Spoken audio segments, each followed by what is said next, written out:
أما بعد أعوذ بالله من الشيطان الرجيم بسم الله الرحمن الرحيم قل لا أسألكم عليه أجرا إلا المودة في القربى صدق الله العظيم. قال الله تبارك وتعالى في كلامه الحكمة إن الله وملائكته يصلون على النبي يا أيها الذين آمنوا صلوا عليه وسلموا تسليما. اللهم صل على سيدنا ومولانا محمد وعلى آل سيدنا ومولانا محمد وأصحاب سيدنا ومولانا محمد وبارك وسلم وصل علیہ. تمام حضرات ایک دفعہ بلند آواز سے پڑھ لیجیے الصلاۃ والسلام علیک یا سیدی یا رسول اللہ وعلی آلک واصحابک یا سیدی یا حبیب اللہ. سامعین وقار، آج آپ اور میں ذکر امام حسین سننے کے لیے یہاں پر تشریف لائے ہیں، اور ہماری خوش قسمتی کہ ہمارے درمیان وہ شخصیت بھی اجاگر ہو رہی ہے کہ جن کا ٹائم لینے کے لیے بہت تگدو کرنی پڑتی ہے، بہت محنت و کاوش کے بعد ان کا ٹائم ملتا ہے، اور ہماری خوش قسمتی ہے کہ انہوں نے کرم فرمایا ہے اور ہمارے چھوٹی سی بستی میں تشریف لائے ہیں. آپ ان کا خطاب سنیں گے قرآن و سنت کے حوالے سے تو آپ کو پتہ چل جائے گا کہ مسلک اہل سنت کی حقانیت کیا ہے.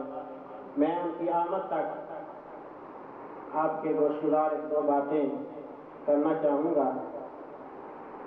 برادران وقار، کائنات کے اندر مرتبے بھی بڑی ملے ہیں لوگوں کو، عزتیں بھی اللہ نے عطا کی ہیں، رفعتیں بھی عطا کی ہیں، لیکن جتنی بہتر نسبت ہوتی ہے اتنا بہتر مرتبہ اللہ تعالیٰ عطا فرماتے ہیں. آپ دیکھیں انبیاء کرام کے امتحانات کو دیکھیں کہ جتنی جس کی اللہ سے نسبت تھی اتنا سخت اللہ نے ان سے امتحان لیا اور اتنا بڑا اس کا اجر بھی اللہ نے عطا فرمایا. حضرت اسماعیل علیہ السلام کے گلے پر چھری چلائی حضرت ابراہیم علیہ السلام نے. یہ آسان بات کر دینا آسان ہے، پریکٹیکل کرنا بڑا مشکل ہوتا ہے، لیکن اللہ تعالیٰ نے پھر یہ مقام عطا فرمایا حضرت ابراہیم کو کہ کہا ابراہیم ہم نے تمہیں اپنا خلیل بنا لیا ہے، ہم نے تمہیں اپنا دوست بنا لیا اس امتحان کے بعد. برادران وقار، ہم جس شخصیت کا ذکر کرنے کے لیے یہاں پر بیٹھے ہیں اس کا تعلق خدا سے بھی ہے اور محمد عربی صلی اللہ علیہ وآلہ وسلم کی ذات سے بھی ہے. اور پھر پہلے ہمیں اس ذات کو دیکھنا چاہیے کہ اس کی عظمت کیا ہے، پھر ہمیں عظمت امام حسین پتہ چل جائے گی. میں نے رمضان شریف کے دنوں میں بات پر بڑی گفتگو کی ہے کہ میں بڑا حیران ہوا جب میں نے قرآن کے نزول کو پڑھا کہ انا انزلناہ فی لیلۃ القدر، کہ یہ وہ قرآن مقدس ہے کہ جس کو ہم نے لیلۃ القدر کے اندر نازل کیا. وما ادراک ما لیلۃ القدر، قرآن خود پکار کر کہتا ہے کہ اللہ تعالیٰ فرماتے ہیں کہ ہم نے اس کلام کو، مقدس کلام کو برکت والی رات کے اندر نازل کیا ہے. اور اے انسانوں، تم عالم بھی ہو، تم فقیہ بھی ہو، تم محدث بھی ہو، لیکن سب کے لیے میرا یہ اعلان ہے کہ وما ادراک ما لیلۃ القدر، کہ تم کیا جانو کہ لیلۃ القدر کیا ہے. تم اس بات کو سمجھ ہی نہیں سکتے، لیلۃ القدر کی اہمیت کو، اس کی عظمت کو تم نہیں سمجھ سکتے. اللہ تعالیٰ نے سب کو برابر کر کے، چاہے کوئی محدث ہے، چاہے کوئی فقیہ ہے، چاہے کوئی عالم ہے، چاہے کوئی ولی ہے، سب کو کہا کہ اپنی اپنی پہنچ کے مطابق تم اس سے فائدہ اٹھا سکو گے، اس سے برکتیں حاصل کر سکو گے. لیکن میرا یہ اعلان ہے کہ وما ادراک ما لیلۃ القدر، کہ تم کیا جانو کہ یہ کیا ہے. اب سوال یہ پیدا ہوتا ہے برادران مکرم، قرآن کی عزت اس وجہ سے ہے کہ وہ اللہ کا کلام ہے. لیلۃ القدر کی عزت کیا ہے؟ اتنی عزت اللہ نے عطا کر دی کہ ہمارے نام و گمان کے اندر نہیں آ سکتا کہ وما ادراک ما لیلۃ القدر، کہ تم اس رات کی اہمیت کو سمجھ نہیں سکتے. یا اللہ اس کی اہمیت بڑی کیوں ہے؟ کہا انا انزلناہ، ہم نے اسے نازل کیا اس رات کے اندر. قرآن کے نزول کا جو وقت ہے، جو اس کی ساعت ہے، اس کو ہم نے یہ عظمت دی ہے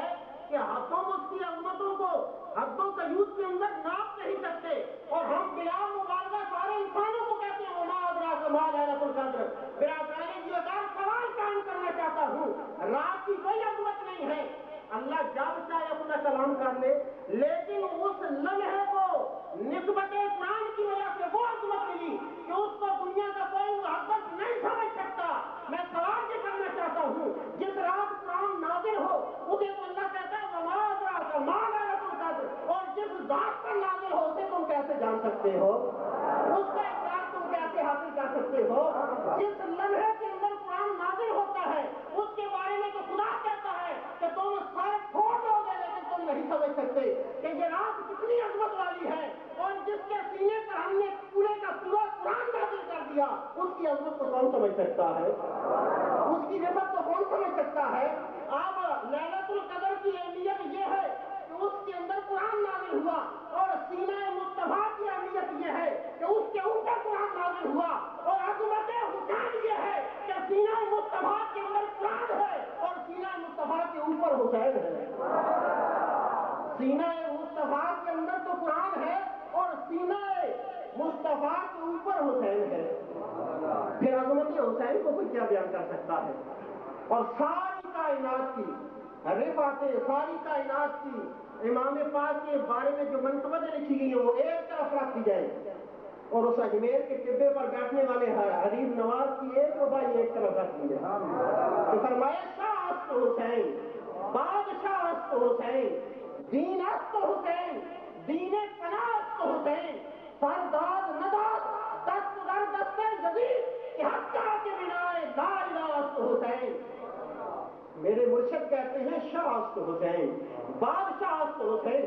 ہم نے تو تفسیروں کے اندر پڑھا ہے، ہم نے تو تاریخ کے اندر پڑھا ہے کہ لوگوں نے حسین کو معاذ اللہ باغی بھی لکھا ہے، تخت پر تو یزید بیٹھا ہوا تھا، حسین تو کسی تخت پر نہیں بیٹھا، حسین تو مظلوم بن کر کربلا میں گیا تھا، حسین تو سر کٹا کے کربلا سے لوٹا تھا۔ اے میرے مرشد کریم تو بتا کہ دنیا کی مورخ تو یہ لکھتے ہیں، لیکن تو کہتا ہے شاہ است حسین، بادشاہ است حسین۔ اس نے کہا کہ تم نے نہیں دیکھا کہ اللہ فرماتا ہے ہم جسے چاہتے ہیں ملک عطا کر دیتے ہیں، ہم جسے چاہتے ہیں بادشاہ عطا کر دیتے ہیں، لیکن اس بادشاہ نے سب کو بادشاہیاں عطا کی ہیں، لیکن ان بادشاہیوں کا سب سے بڑا محبوب محمد عربی کی ذات ہے۔ اب محمد کی رفعت جاننا چاہتے ہو، میرا نبی معراج کی رات ہے، پہلا آسمان نیچے ہے میرے نبی کے قدم اوپر ہے، دوسرا آسمان نیچے ہے میرے نبی کے قدم اوپر ہے، تیسرا آسمان نیچے ہے میرے نبی کے قدم اوپر ہے، چوتھا آسمان نیچے ہے میرے نبی کے قدم اوپر ہے، ارے سدرا نیچے ہے میرے نبی کے قدم اوپر ہے۔ لیکن تو میں عظمت حسین بتاتا چلوں کہ نبی کو عظمت نبوت کی وجہ سے، نبی کو عظمت رسالت کی وجہ سے، اور اس رسالت کا مقصد کیا تھا کہ حضور کے دونوں شانوں کے درمیان مہر نبوت تھی، حضور کے دونوں شانوں کے درمیان مہر نبوت تھی۔ نبی کے قدموں کی رفعت یہ ہے کہ وہ اس کے پاؤں سدرۃ المنتہا کی بلندیوں سے بھی آگے نکل گئے، اور حسین کا مقام یہ ہے کہ جس شخصیت کے قدم سدرۃ المنتہا کو پامال کرتے ہیں اس کے کاندھوں پر سوار دیکھتے ہو تو حسین نظر آتا ہے۔ اسی لیے قیلہ میری نے کہا شاہ است حسین، بادشاہ است حسین۔ ارے جو اس کندھوں پر چلتا ہے عمر فاروق سامنے سے آ جاتے ہیں، کہتے ہیں واہ واہ اتنی خوبصورت سواری ہے، میرے مصطفیٰ بلا تکلف فرماتے عمر سواری کو دیکھتے ہو سوار کو نہیں دیکھتے، سواری اتنی خوبصورت ہے تو سوار بھی اتنا ہی خوبصورت ہے، اگر سواری کی عظمت ہے تو سوار کی بھی عظمت ہے۔ آگے تو آپ نے حد کر دی، آپ سمجھتے ہیں کہ نماز دین ہے، آپ سمجھتے ہیں روزہ دین ہے، آپ سمجھتے ہیں حج دین ہے، لیکن وہ ولیوں کا تاجدار کہتا ہے دین است حسین، وہ کہتے ہیں میں تو کہتا ہوں دین حسین ہے۔ میں نے پھر سوال کر دیا کہ دین حسین کیسے ہو گیا؟ ہم نے تو سنا ہے نماز دین ہے، ہم نے تو سنا ہے روزہ دین ہے، ہم نے تو سنا ہے حج دین ہے، ہم نے تو سنا ہے زکات دینا دین ہے۔ کہا میں تمہیں بتاتا ہوں، اب دیکھو ارکان اسلام میں سے بلا اتفاق سارے مسالک کا یہ اتفاق ہے کہ سب سے اہم رکن نماز ہے، ارکان اسلام میں سے سب سے اہم رکن، کچھ بولتے نہیں ہے یار سمجھ آ رہی ہے، سب سے اہم رکن، اور امام حسین نے سر بھی اسی لیے کٹایا تھا، سب سے اہم رکن۔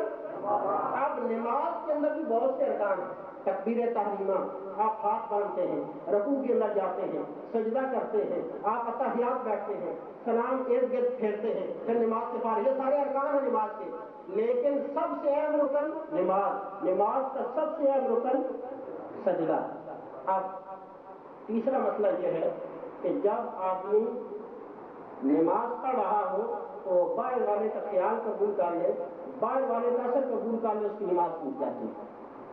دوسرا فقہ کا یہ اصول ہے کہ پہلا سجدہ لمبا کرو، دوسرا اسے چھوٹا، دوسرا اسے کم کرو۔ پہلے سجدے میں اگر 11 تصویریں پڑھی ہیں تو دوسرے میں 9 پڑھو، پہلے میں 9 پڑھی ہیں تو دوسرے میں 7 پڑھو، پہلے میں 7 پڑھی ہیں تو دوسرے میں 5 پڑھو، پہلے میں 5 پڑھی ہیں تو دوسرے میں 3 پڑھو۔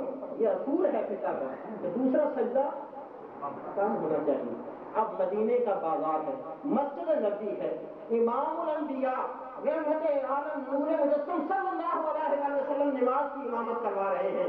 نماز بھی دوسرے سجدے کے اندر ہے۔ امام حسین آ جاتے ہیں، حضور کے کندھوں پر سوار ہو جاتے ہیں، حضور نے 3 پڑھی، 5 پڑھی، 7 پڑھی، 11 پڑھی، حتیٰ کہ 72 تسبیحیں پڑھی۔ آپ حضرت حسین خود اپنی مرضی سے نیچے اترے تو حضور نے سجدے سے سر اٹھایا، کسی نے نہیں کہا کہ حضور آپ کی نماز باطل ہو گئی ہے، کیونکہ آپ نے اثر قبول کیا ہے، آپ نے سجدہ جان بوجھ کر لمبا کیا، اثر قبول کر کے سجدہ لمبا کیا ہے۔ لیکن محمد عربی سے بڑھ کر کامل کسی کی نماز ہو سکتی ہے؟ حضور کا عمل یہ بتاتا ہے کہ لوگوں نماز اس وقت ٹوٹتی ہے جب دین سے باہر خیال چلا جائے میری نماز بھی دین ہے، حسین بھی دین ہے۔ نماز کے اندر اگر حسین آ گیا ہے تو نماز نہیں ٹوٹی۔ اس لیے سیرت میری نے کہا دین است حسین، دین پناہ است حسین۔ میں تو یہ کہتا ہوں کہ صرف دین ہی نہیں ہے، اگر لوگ تو دامن اسلام کے اندر پناہ لیتے ہیں، لیکن اسلام وہ ہے جس نے دامن حسین کے اندر پناہ لے رکھی ہے۔ دین است حسین، دین پناہ است حسین۔ اور پھر دیکھیں نا اس دین کے ساتھ وفا حضرت امام علی مقام نے کیسے کی، اس کی عظمت، اس کی رفت اور رشتہ دیکھیں کہ جب امام زین العابدین کو زنجیروں کے اندر جکڑ کر یزید کے دربار میں پیش کیا گیا، یزید نے چھڑی اس کے ہاتھ کے اندر تھی اور اس نے امام علی مقام کے ہونٹوں پر چھڑی لگائی اور کہا کہ یہی ہونٹ ہمارے خلاف بغاوت کی باتیں کرتے ہیں۔ امام زین العابدین کے جسم پر لرزہ طاری ہو گیا بیماری کی وجہ سے۔ اس نے کہا یزید تمہاری آنکھوں پر کفر کی پٹی بن چکی ہے، تو اپنی چھڑی سے ان ہونٹوں کو پامال کر رہا ہے جن ہونٹوں کو محمد عربی کے لب چوسا کرتے تھے، جن ہونٹوں پر محمد عربی کے لب لگا کرتے تھے۔ ارے بدترین لائن، تو ان ہونٹوں کو چھڑی سے پامال کر رہا ہے جن ہونٹوں کو سیدہ فاطمہ بوسہ دیا کرتی تھی۔ اور کون سیدہ فاطمہ؟ جس کی ماں کی عظمت یہ ہے کہ حضرت سیدہ فاطمہ رات کو سوتی ہے، آپ کے سر سے چادر تطہیر ذرا سی سرک جاتی ہے، ایک بال ضائع ہو جاتا ہے، ایک بال ضائع ہو جاتا ہے، سورج طلوع نہیں ہو رہا۔ صحابہ بارگاہ رسالت کے اندر حاضر ہوتے ہیں، یا رسول اللہ آج دن بڑا لمبا ہو گیا ہے، سورج نہیں طلوع ہو رہا۔ اللہ تعالیٰ نے حضور رحمت عالم نور مجسم صلی اللہ علیہ وسلم کے پاس جبریل کو بھیجا، کہا فرمائیے محبوب جائیے اور اپنی بیٹی کے سر کو چادر تطہیر سے ڈھانپ دیجیے، سورج میری بارگاہ میں گزارش کر چکا ہے کہ رب العالمین وہ فاطمہ جس کی طہارت کی قسمیں تو قرآن کے اندر اٹھاتا ہے، میں اس کا ننگا سر نہیں دیکھ سکتا۔ جب تک فاطمہ اپنے سر کو ڈھانپ نہیں لے گی میں سورج طلوع نہیں کروں گا۔ جس کی ماں یہ ہے اور عظمت فاطمہ یہ ہے، دنیا کے لیے قانون الگ ہے، لیکن حضور کی اہل بیت وہ ہیں جن کے لیے اللہ تعالیٰ نے اپنے قانون کے اندر تبدیلی فرمائی۔ دنیا کی عورتوں کے یہاں بچہ پیدا ہو 40 دن تک وہ روزہ نہیں رکھ سکتے، 40 دن تک وہ نماز نہیں پڑھ سکتے جب تک وہ پاکی اختیار نہ کر لیں۔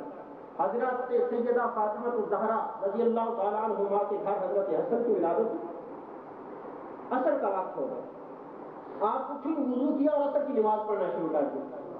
عورتیں آ گئی، انہوں نے کہا یا رسول اللہ یہ کیا؟ ہمارے لیے یہ حکم ہے کہ 40 دن تک تم نماز کے قریب نہیں جا سکتی جب تک پاکی میں اختیار کرو۔ فاطمہ کے گھر آج ہی بیٹا پیدا ہوا ہے اور فاطمہ مصلی پر کھڑا ہو کر اللہ کی عبادت کر رہی ہے، میرے مصطفیٰ صلی اللہ علیہ وآلہ وسلم نے وما ينطق عن الهوى والی زبان کو حرکت دی. کہا دنیا کی عورتوں مجھے رب کی عزت کی قسم رب نے فاطمہ سے دنیا کی عورتوں کی عدالتیں ختم کر دی ہیں, فاطمہ کو مطہر فرما دیا ہے. اسی وجہ سے آپ کا نام ہے زہرا, اسی وجہ سے آپ کا نام زہرا لقب رکھا گیا کہ آپ جو عورتوں کے اندر خامیاں ہیں جو ان کی بیماریاں حضرت فاطمہ الزہرا کے اندر موجود ہیں. اور پھر جن کے والد کا عظمت یہ کہ جن کے بارے میں میرے آقا نے فرمایا میں مدینہ العلم والی باب ہوں کہ میں علم کا شہر ہوں, علی اس کا دروازہ ہے. میرے آقا نے فرمایا جس کا میں مولا اس کا علی مولا. میرے حضور رحمت علی نور مجسم صلی اللہ علیہ وآلہ وسلم نے فرمایا میں علی سے ہوں, علی مجھ سے ہے. اس بارگاہ بے کس پناہ کے اندر پرورش پانے والے امام حسین. اور پھر امام حسین کی عظمت یہاں تک کہ حضرت عمر فاروق جمعہ کا خطبہ دے رہے ہیں, حضرت عمر فاروق جمعے کا خطبہ دے رہے ہیں, امیر المومنین ہیں, ممبر پر کھڑے ہیں. امام حسین بچپنے کا عالم آ جاتے ہیں, امام حسین آ جاتے ہیں, کہتے ہیں اتر جاؤ تم تو میرے نبی کے غلام ہو, یہ ممبر تو ہماری وراثت ہے. حضرت عمر جمعے کا خطبہ چھوڑ کر نیچے اتر آتے ہیں. ایک دن بچے کھیل رہے ہیں مدینے کے اندر, حضرت عبداللہ ابن عمر بھی کھیل رہے ہیں حضرت امام حسین کے ساتھ. حضرت امام حسین نے بچوں کی عادت ہوتی ہے ایک دوسرے کے ساتھ پوچھ کر باتیں کرتے ہیں. حضرت امام حسین نے کہا عبداللہ اتنا بڑھ کر کے بات کرنے کی ضرورت نہیں ہے, تو ہمارے غلام کا بیٹا ہے, تو ہمارے غلام کا بیٹا ہے. وہ بچہ روتا روتا گھر چلا گیا. اس نے کہا ابو جان حسن نے مجھے تانا دیا ہے کہ تو ہمارے غلام کا بیٹا ہے. حضرت عمر فاروق وہیں بیٹھ کر دارو قطار رونا شروع کر دیا, قلم بھی دیا اور کاغذ بھی دیا کہ بیٹا عبداللہ چلے جاؤ اور حسین کو کہو کہ جو کچھ تم نے کہا ہے وہ لکھ کر مجھے دے دو, جو کچھ تم نے کہا ہے وہ لکھ کر مجھے دے دو. جب وہ بچہ جاتا ہے حضرت امام حسین نے لکھ دی, لکھ کر واپس آتے ہیں, تمام اہل خانہ کو بلاتے ہیں, آنکھیں اشک بار ہیں, کہنے لگے عمر فاروق لوگوں آج عمر بڑے فخر کے ساتھ کہتا ہے کہ عمر جہنم کی آگ سے آزاد ہو گیا ہے. کہا کیسے؟ آپ کو تو اللہ حضور نے فرمایا تھا ابوبکر فی الجنہ, عمر فی الجنہ, عثمان فی الجنہ, طلحہ فی الجنہ, علی فی الجنہ, عبدالرحمن بن عوف فی الجنہ. آپ تو عشرہ مبشرہ صحابہ میں شامل ہیں. کہا میں نے مجھے اپنے نبی کی صداقت پر بھی اعتبار ہے, لیکن آج کے بعد قبر میں جب فرشتے آئیں گے بتائیں گے عمر بتا تیرے پاس اسلام کی کیا سند ہے, تو میں حسین کا یہ خط انہیں دکھا دوں گا.